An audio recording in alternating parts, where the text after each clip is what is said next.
Hi, I'm Josanne Wright Callender, the author of the Happy Little Garbage Truck Picture Book and Educational System.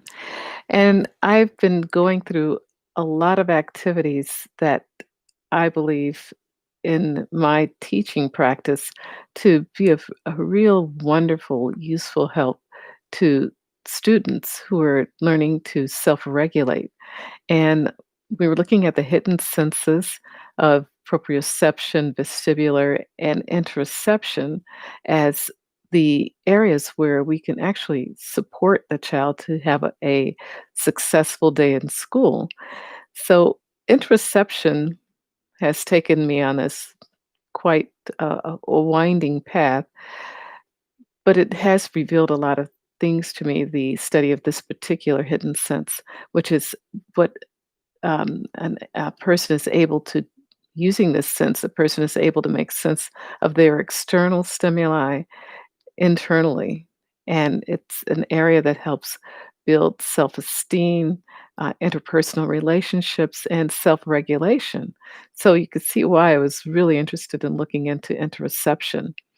Well, one article mentioned four areas of four activities that will help in building the interoceptive network and the insula, which is the switch that actually coordinates the movement of the brain between the default mode network, the salience network, and the executive functioning network.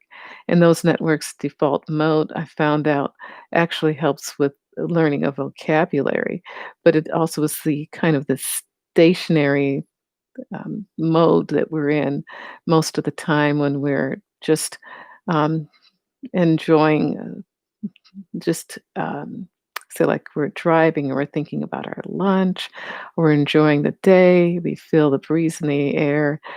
It's just the default mode that our brain is usually in. The executive functioning mode is where we are making plans and using our critical thinking areas of our brain, whereas the salience network is the called the fight and flight area, which allows us to make sudden decisions. Somebody darts in front of the car, and we are able to move our car out of the way. We're in the salience network at that point. So is the insula is critical because it helps us switch back and forth from one area to the other quickly. Well, as I was looking at Tai Chi, this ancient martial art, which focuses on low impact movements that put minimal stress on the muscles and joints, which is to me a really wonderful thing because it's safe for all ages. It increases focus, reduces stress, and boosts cognitive skills. And in particular, the area I've seen in articles that it thickens the cortical regions of the brain. And I found that the area that's thickened was the gray matter in the insula. So that made me, pretty excited to find out. Also the medial temporal lobe and some other areas. But these areas were increased in just 12 weeks of exercise, and I believe it was 3 times a week that they did Tai Chi.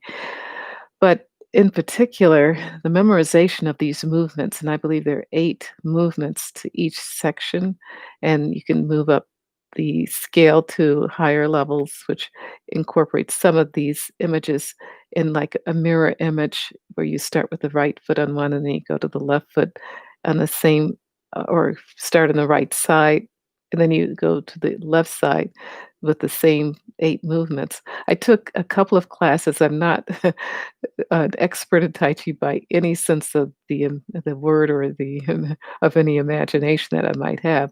I wouldn't even begin to think that I had it down. But I really enjoyed the slowness of the movements, and it's kind of ballet, sort of balletic.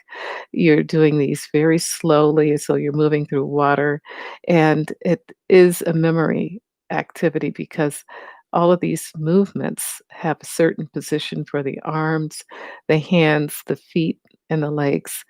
And, it's believe me, it's a lot harder than it seems or it appeared to be. But, the one thing that I know that our instructor was telling us was as we were focusing our attention on our, where our arms and our hands were, would say, okay, remember to breathe. And that's what I found was the connecting point to the meditative practice. Tai Chi is one of those focused attention activities or meditative activities where you're focusing your attention on the breath.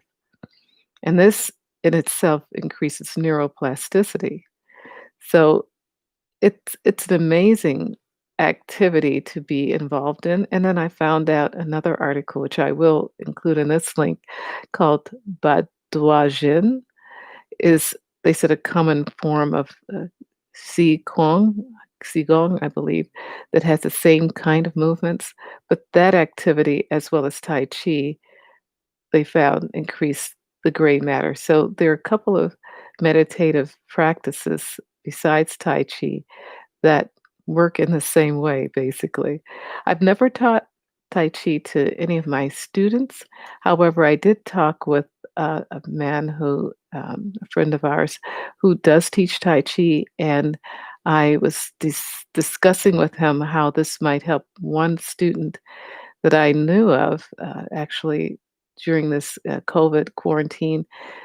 His mother got in touch with me to find out if I could assist in any way.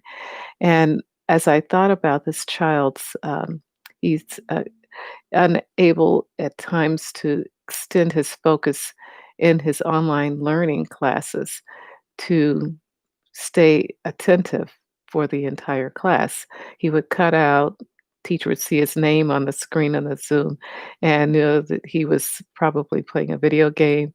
And, in the fifth grade, it happens. But when I mentioned this child to my friend, he said, Tai Chi would be a wonderful activity for him to take on because it does increase the focused attention of a child. And I've seen many articles that state that attention levels can be extended with practice. So I believe Tai Chi would be a really great activity if that is an area that your child is having difficulty with these days, because it's extending the attention while you're doing something that's meaningful, not just, focusing on the screen for 5 or 6 minutes and then to 10 or 15. You're actually doing something for 5 or 6 minutes, then for 10 or 15. So besides focusing attention and extending attention, it helps the insula grow and it aids in neuroplasticity. So thank you for watching, and please subscribe, and I'll see you next time. Thank you. Bye bye.